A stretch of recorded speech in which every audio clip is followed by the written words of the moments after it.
60% வெந்திருந்தால் போதும்.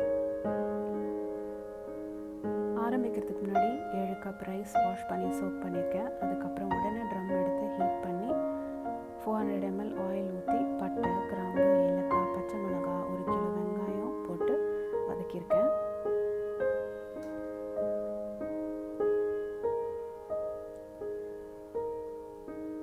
வெங்காயம் நல்ல மொறுமொறுன்னு ப்ரௌன் ஆகிற வரைக்கும் கொஞ்சம் வெயிட் பண்ணுங்கள்.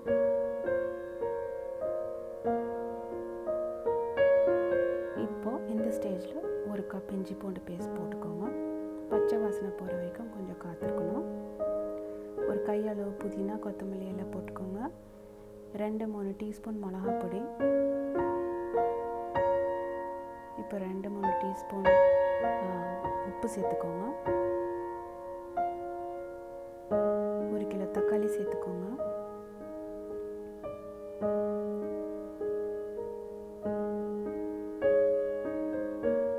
ஒரு லெமன் புழிஞ்சு எடுத்துருக்கேன்.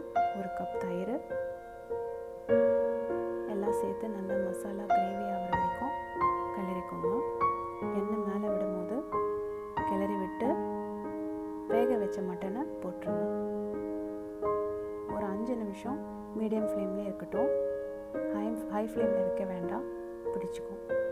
இப்போது 9 கப்ஸ் ஆஃப் மட்டன் சூப்பும் வாட்டரும் போட்டிருக்கேன். மட்டன் சூப் வந்து வேக வைக்கும் போது எடுத்த சூப்பு தண்ணி மிக்ஸ் பண்ணி டோட்டலாக 9 கப்ஸ். ஏன்னா இப்போ 7 கப் ரைஸ் போடும்போது 9 கப் ஆஃப் வாட்டர் தேவை.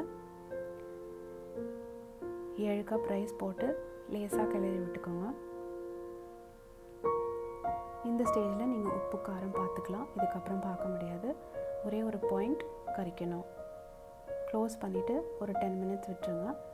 சைடில் ஆவி வரும்போது திறந்து மெதுவாக கிளறி விட்டுக்கோங்க. ஏன்னா மட்டன் பிரிஞ்சிரும், இல்லைன்னா ரைஸ் உடஞ்சி போயிடும். மெதுவாக கிளறி விட்டுக்கோங்க.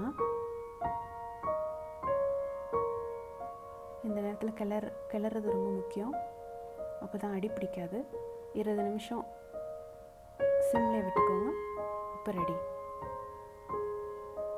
அடுத்த வீடியோ பார்க்குற வரைக்கும் நன்றி, வணக்கம். சப்ஸ்கிரைப் பண்ண மறக்காதீங்க, ஷேர் பண்ண மறக்காதீங்க.